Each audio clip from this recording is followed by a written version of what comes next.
नमस्कार, आप देख रहे हैं इंडिया वॉइस और मैं हूं आपके साथ अमन त्रिपाठी। खबरों के सिलसिले में वक्त है एक बड़ी खबर का।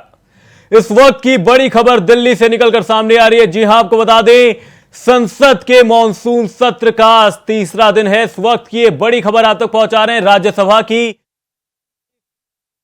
Do swear in the name of God that I will bear true faith and allegiance to the Constitution of India as by law established, that I will uphold the sovereignty and integrity of India, and that I will faithfully discharge the duty upon which I am about to enter. Joy Bangla, Joy Ma Mati Manoj, Joy Hind.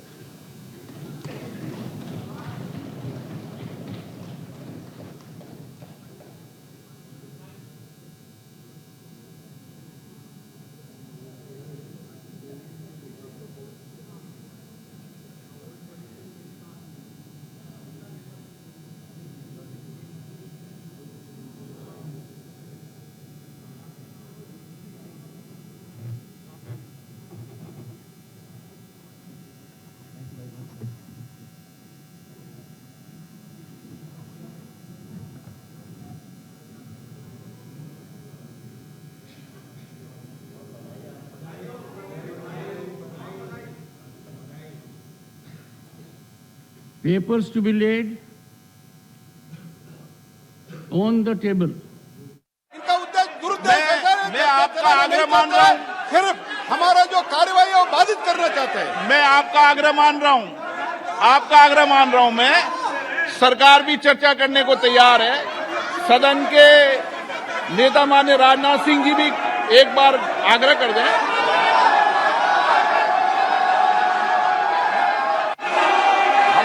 Manipur के मुद्दे पर चर्चा के लिए पूरी तरह से तैयार है, लेकिन फिर भी प्रतिपक्ष हमारी बात को स्वीकार करने को तैयार नहीं है। मैं यह मानता हूं कि मणिपुर जैसी गंभीर घटना के प्रति जो चर्चा होनी चाहिए उसके प्रति प्रतिपक्ष गंभीर नहीं है। नीचे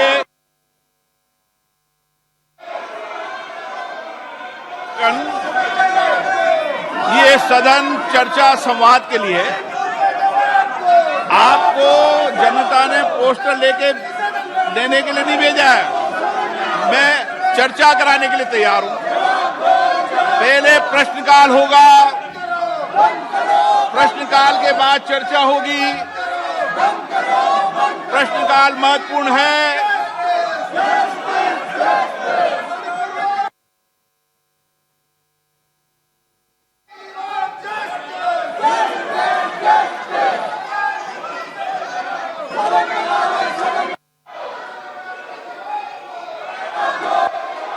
आप चर्चा करना चाहते हैं, चर्चा नहीं करना चाहते। आपके नेता ने कहा चर्चा के लिए, सरकार ने कहा चर्चा को तैयार है।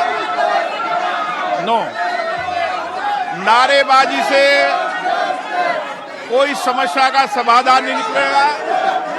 आप जिनके साथ न्याय करना चाहते हैं, चर्चा करें, संवाद करें, अच्छे सुझाव दें। सरकार उस सुझावों के आधार पर काम करेगी। सारा सदन सामूहिकता के साथ मिलकर चर्चा और संवाद से जो समस्या का समाधान होगा, सरकार उस पर लागू करेगी।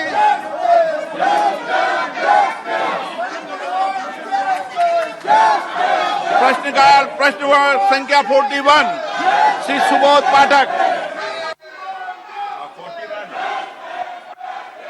41 क्या पर्यावरण वन और जलवायु परिवर्तन मंत्री यह बताने की कृपा करेंगे, क्या केंद्र और राज्य सरकारों की परियोजनाएं पर्यावरणीय स्वीकृति के अभाव में विभिन्न राज्यों और संघ राज्य क्षेत्रों के पास लंबित हैं? यदि हां, तो तत्संबंधी राज्यवार ब्यौरा क्या है? उत्तर प्रदेश और बिहार की उन परियोजनाओं का ब्यौरा क्या है जो मंत्रालय के विचाराधीन है, और कहा इनकी वर्तमान स्थिति क्या है और मंत्रालय द्वारा इस संबंध में कब तक निर्णय लिए जाने की संभावना है? धन्यवाद।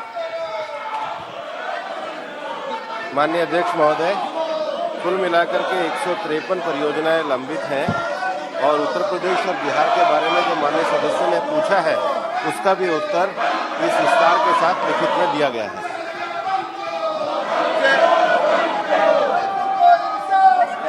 पर्यावरण की दृष्टि से हमारे कन्नौज लोकसभा क्षेत्र में कई बड़ी बड़ी झीलें हैं, जिसमें कि विशेष रसूलाबाद तहसील में इटैली और कन्नौज में जो हमारी लाख पक्षी विहार भी है, वहाँ के ऊपर पर्यावरण की दृष्टि से इनको सुचारू रूप से इनका उद्धार किया जाए और वहाँ के ऊपर जो तमाम जमीनों पर भी कब्जा हुआ है उसको भी मुक्त कराया जाए। Elections in the state of West Bengal, Shri Sushil Kumar Modi, the same Shri Sushil Kumar Modi, concern over brutal use of police force. Shri Khagen morgue. Sir, केंद्र सरकार ने राज्य और संघ सरकारों द्वारा प्रस्तावित 153 प्रस्ताव में से कितने प्रस्ताव स्वीकार किए तथा क्या कार्रवाई की गई है और देश में पर्यावरण को क्षति पहुंचाने वाले फैक्ट्रियों और कंपनियों पर क्या कोई कठोर कार्रवाई की गई? यदि हाँ तो ब्यौरा क्या है? धन्यवाद सर। माननीय अध्यक्ष महोदय, जो ब्यौरा माननीय सदस्य ने पूछा है वो लिखित में एनेक्सर 1 के रूप में लगाया गया, जिसमें राज्य अनुसार कुल 153 परियोजनाएं इस समय हमारे मंत्रालय में लंबित है, वो पूरी तरीके से यहाँ पर रखी गई है। प्रश्न संख्या 42 श्री गुमान सिंह दामोर। प्रश्न संख्या 42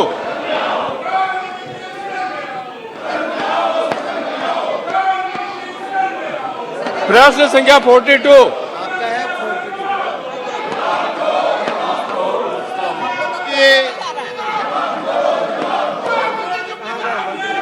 माननीय जनजाति मंत्री जी।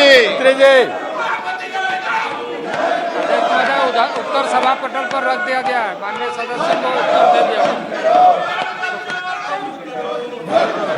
मैं माननीय अध्यक्ष महोदय आपके माध्यम से जनजाति मंत्रालय को धन्यवाद देना चाहता हूं कि बहुत अच्छा जवाब दिया है और उसमें मैंने जो पूछी थी सब बातें उसमें सम्मिलित है।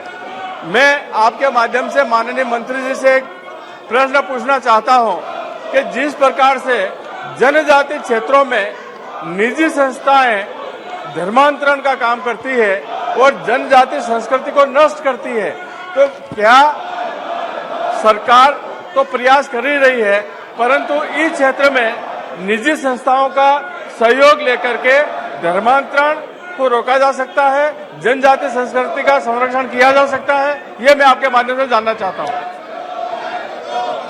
अध्यक्ष महोदय, माननीय सदस्य को विस्तृत ढंग से उत्तर दे दिया गया, लेकिन जो चिंता माननीय सदस्य ने जाहिर किया है, जैसे मैंने उत्तर में ही इस बात का उल्लेख करते हुए कहा है कि जो जनजातीय एवं जनजातीय क्षेत्र है उसके जो विशेष प्रावधान है, उस संबंध में राज्य में जनजातीय सलाहकार परिषद है, जिसके माध्यम से ऐसे विषयों पर चर्चा करने के लिए संवैधानिक अधिकार प्राप्त है।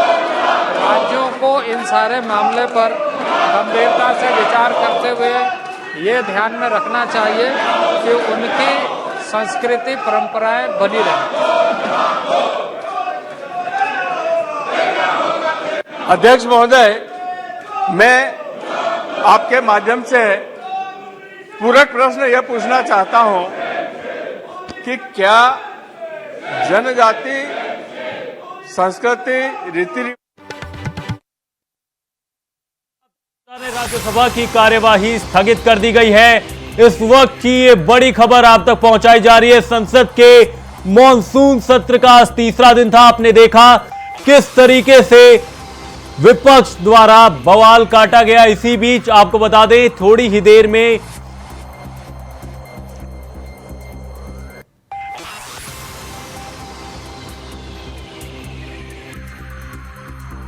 उसमें जनजातीय क्षेत्रों के भाषाओं को संवर्धन और ऐसे चीजों को जिससे उनके सांस्कृतिक विरासत बने रहे, इन सारे चीजों को राज्य सरकारों को भी ये निर्देश दिया गया है कि पाठ्यक्रमों में राज्य स्तर पर और केंद्रीय स्तर पर भी इस पर काम चल रहा है। क्या आप जनजाति संस्कृति पर चर्चा नहीं करना चाहते? जनजातीय क्षेत्र के लोगों के मुद्दों पर चर्चा नहीं करना चाहते? इतने महत्वपूर्ण विषय पर प्रश्नकाल पर आप चर्चा नहीं करना चाहते? क्वेश्चन नंबर 43 श्री सुधीर गुप्ता जी, प्रश्न क्रमांक 43 sir is laid on the table of the sir. अन्य सदस्य।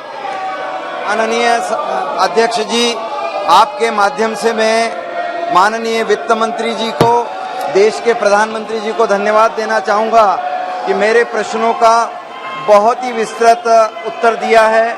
मैं जानना चाहता था कि सरकारी बैंकों के माध्यम से देश के वित्तीय प्रबंधन में कहां-कहां सुधार हुआ है। बैंकों ने पीएम स्वनिधि, किसान credit card, stand up India, प्रधानमंत्री मुद्रा योजना के माध्यम से करोड़ों लोगों को जोड़ा है। इसके साथ साथ स्वनिधि स्कीम से कोविड में प्रभावित करोड़ों लाखों वेंडरों को इसके साथ जोड़कर देश के विकास को आगे बढ़ाया है। बैंकों ने वित्तीय सुधार भी किए हैं और इसलिए मैं बधाई देना चाहूंगा वित्त मंत्री जी को कि सार्वजनिक क्षेत्रों के बैंकों ने 1,04,649 करोड़ का रिकॉर्ड शुद्ध लाभ अर्जित किया है। मैं जानना चाहता हूं कि क्या बैंकों का यह प्रबंधन ग्रामीण क्षेत्रों में क्षेत्रीय ग्रामीण बैंकों को आधार बनाकर क्या 2000 की आबादी तक बैंकों को विस्तार करने का कोई योजना भविष्य में है क्या?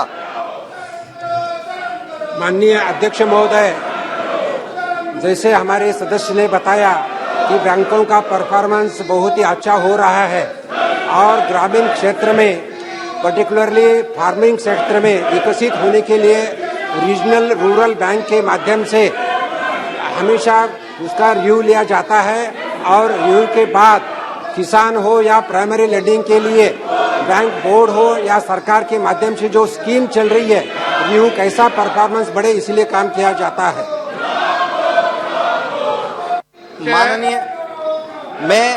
माननीय मंत्री जी, मैं ये जानना चाहता हूं कि आज देश में लाखों लोगों को आपने वित्तीय सुविधाएं उपलब्ध की है और जिन योजनाओं के माध्यम से जिन लोगों को जोड़ा है, क्या एक ऐसा वित्तीय अनुशासन निर्मित हो सकता है क्या कि जो लोन जिस उद्देश्य से लिया है वह नीचे रोजगार बढ़ाने के लिए काम कर रहे हैं या नहीं, इसके लिए कोई खाका तैयार है क्या?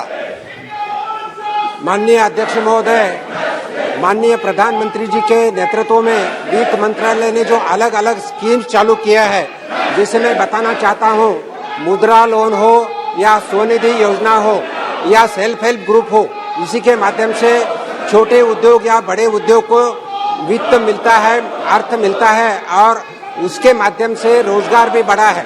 अगर मैं बताना चाहूँगा तो एमएसएमई के माध्यम से अराउंड 1 करोड़ 13 लाख रोजगार उपलब्ध हुआ है।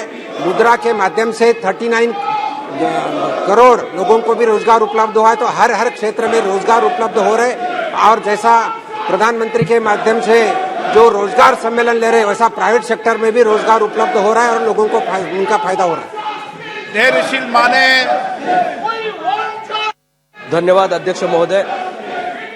मैं अध्यक्ष जी आपके माध्यम से माननीय मंत्री जी को बधाई देना चाहता हूं कि उनके कुशल नेतृत्व में और मार्गदर्शन में अपने देश ने 1 ट्रिलियन रुपए का शानदार मुनाफा अर्जित किया है। बैंकों ने इस बार पहली बार इतने बड़े पैमाने पे मुनाफा हासिल किया है। सार्वजनिक क्षेत्र में बैंकों का प्रदर्शन गत वर्ष अत्यंत उत्कृष्ट एवं सराहनीय रहा, परंतु माननीय मंत्री जी आपका ध्यान मैं एक समस्या की ओर आकर्षित करना चाहूंगा।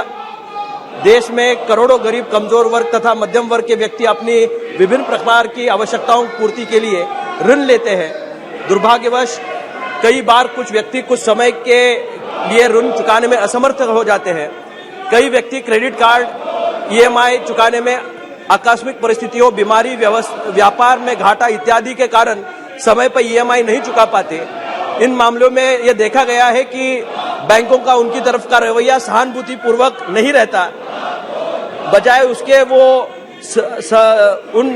उनको सूदखोरों की तरह ब्याज पर ब्याज लगाकर ऋण लेने वालों को कर्ज के बोझ के तले दबा देते हैं।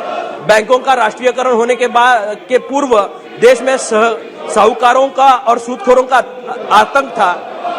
ईएमआई चुकाने के लिए अस्थायी रूप से विफल रहने वाले बैंक कर्मी ऋण के दुर्भाग्य भी कभी करते हैं। अतः मैं माननीय मंत्री जी से यह जानना चाहता हूं कि इन शोषणकारी एवं देश के आम जनसामान्य को बेचने के लिए, बचाने के लिए सरकारी बैंकों को निर्देश देगी तथा बैंकों को इस निरंकुश और मनमाने रवैये पर नियंत्रण लाने के लिए सरकार क्या करेगी? माननीय अध्यक्ष महोदय, माननीय सदस्य जी ने 2 क्वेश्चन पूछा है, जिसमें पहले क्वेश्चन में मैं बताना चाहूंगा कि हर एक बैंक का बैंक बोर्ड रहता है और जो सिंपल इंटरेस्ट रहो या कंपाउंड इंटरेस्ट रहो, उसके बारे में बैंक बोर्ड और बैंक अधिकारी डिसीजन लेते हैं। उसी में सरकार कुछ उसमें इंटरफेयर नहीं करता, लेकिन साहूकार के बचाने के लिए, साहूकारों के बचाने के लिए, साहूकारों के कर्जों से बचाने के लिए माननीय प्रधानमंत्री जी के नेतृत्व में बहुत सारे स्कीम्स है, जिसमें अगर उन्होंने अप्लाई किए, जैसे प्रधानमंत्री स्वनिधि योजना है, जिसमें उन्होंने अप्लाई किए तो गरीब लोगों को ऋण मिलता है और उनको पैसा मिलता है। मंत्री जी, My honourable colleague has given an answer. I would want to add something to it. The honourable member has raised a very sensitive issue. I know, I've heard complaints about how very mercilessly the paying back has been followed up by some banks, whether they are public sector banks or private sector banks. The government has made sure through the RBI also to instruct such banks that such harsh steps should not be taken and that they should approach this whole matter with a humanity in mind and sensitivity in mind. That instruction has been given to all the banks, be it private or public. Report Nishikant Dubey.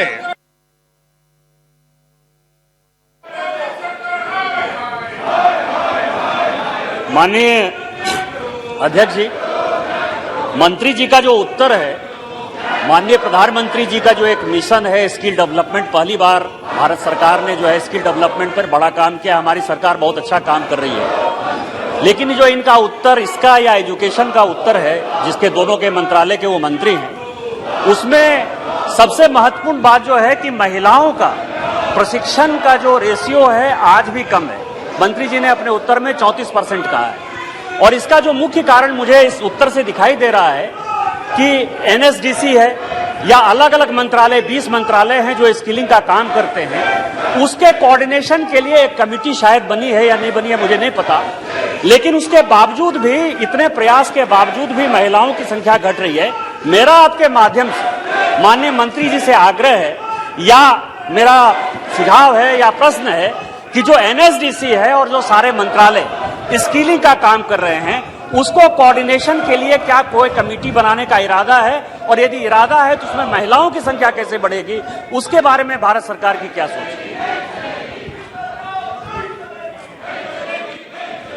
अध्यक्ष महोदय,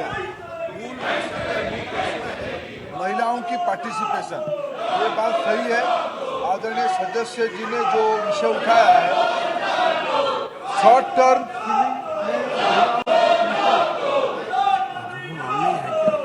term skilling में महिलाओं की संख्या अभी 34% है, लेकिन जिस ढंग से देश में कटिंग एज स्किल्स आ रहे हैं, न्यू एज स्किल्स आ रहे हैं, विशेष करके मैं उदाहरण देना चाहूंगा आईटी सेक्टर में, सेमीकंडक्टर में, डिजिटाइजेशन की नया दुनिया में महिलाओं की आवश्यकता उसमें और लगने वाला है।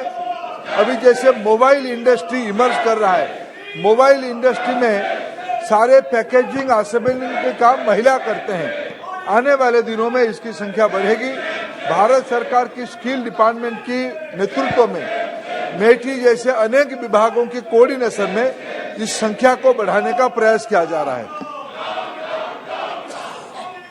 माननीय अध्यक्ष जी, इस देश में 14वें, 15वें और 16वें वित्त आयोग से कई एक आईटीआई भारत सरकार ने माननीय प्रधानमंत्री जी के नेतृत्व में बनाया है, और मैं दूसरे जगह नहीं जाता, मेरे ही लोकसभा में, क्योंकि प्रत्येक ब्लॉक में आईटीआई बनना है, मेरे ही लोकसभा में 15 आईटीआई बने हैं। जब रूडी जी मंत्री थे तो मैं इनको दिखाने भी ले गया था, लेकिन राज्य सरकार आईटीआई के प्रति जो है वो इतनी अनमनस्क है कि वो कोई आईटीआई चलाने को तैयार ही नहीं है। भारत सरकार का पैसा है, आईटीआई चलता नहीं है।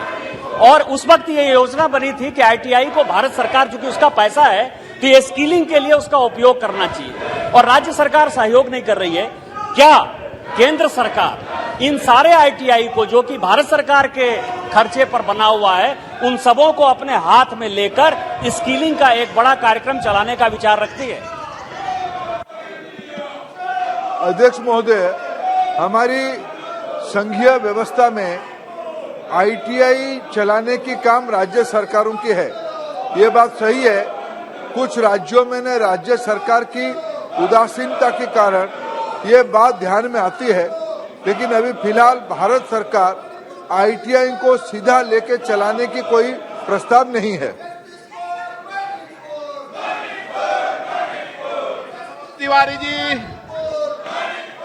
धन्यवाद अध्यक्ष जी। माननीय मंत्री जी ने मेरे प्रश्न का बहुत विस्तार से उत्तर दिया है, आभार प्रकट करता हूं।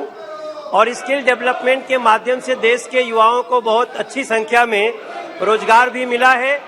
हमारे यशस्वी प्रधानमंत्री नरेंद्र मोदी जी की सोच ये दर्शाता है कि युवाओं के प्रति बहुत अच्छा हो रहा है। मेरा आपके माध्यम से माननीय मंत्री जी से आग्रह है कि मेरे संसदीय क्षेत्र उत्तर पूर्वी दिल्ली में कुछ और नए सेंटर खोले जाएं, जिससे हमारे संसदीय क्षेत्र के महिलाओं और युवाओं को प्रशिक्षण और रोजगार प्राप्त हो सके, ये मैं प्रार्थना करूंगा। अध्यक्ष महोदय, आदरणीय सदस्य से मिलके मैं उनकी जो अपेक्षा है मैं चर्चा कर लूंगा। Number 45 doctor Umesh ji Madhav. Sir, question number 45। माननीय मंत्री महोदय, सभा पटल पर रख दीजिए। सदस्य। सर, आज आई हैव गॉट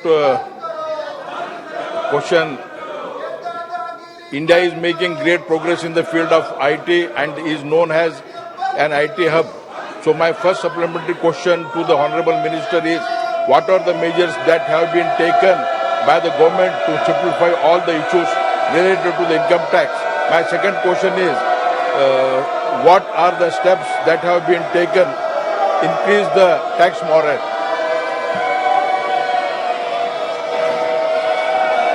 माननीय अध्यक्ष जी, जो माननीय सदस्य ने पूछा है कि क्या कदम उठाए गए, हालांकि विवरण सभा पटल पर है, फिर भी मैं बताना चाहता हूं कि सरकार ने इस क्षेत्र में किसी प्रकार का दबाव बनाने के बजाय तकनीकी उपयोग द्वारा लोगों को टैक्स भरने और रिटर्न फाइल करने हेतु प्रोत्साहित करने का कार्य कर रही है। इसलिए सरकार विभिन्न उपाय किए हैं। ई फाइलिंग का सिस्टम है, आयकर व्यवस्था में हमने फेसलेस लागू किया ताकि निष्पक्ष और पारदर्शी जवाबदेही सुनिश्चित कर सके। टीडीएस सिस्टम हमने लागू किया, आयकर विवरण प्रणाली को फाइलिंग के लिए लागू किया, एंड्रॉयड और आईफोन एप्लीकेशन डेवलपमेंट किया, एनुअल इंफॉर्मेशन सिस्टम तथा आईटीआर के सूचनाओं के ऑटो पॉपुलेशन किया जा रहा है। ये दोनों व्यवस्था सकारात्मक रूप से करदाता को प्रोत्साहित करती है और वह आईटीआर सही भर सके। करदाता के रिटर्न फाइल करने के बाद उसे वेरिफिकेशन के माध्यम से अपने रिपोर्ट के सत्यापित करने की भी सुविधा दी जा रही है। ऐसी तमाम प्रकार की योजनाएं भारत सरकार चलाई ताकि लोगों को रिटर्न भरने में आसानी हो।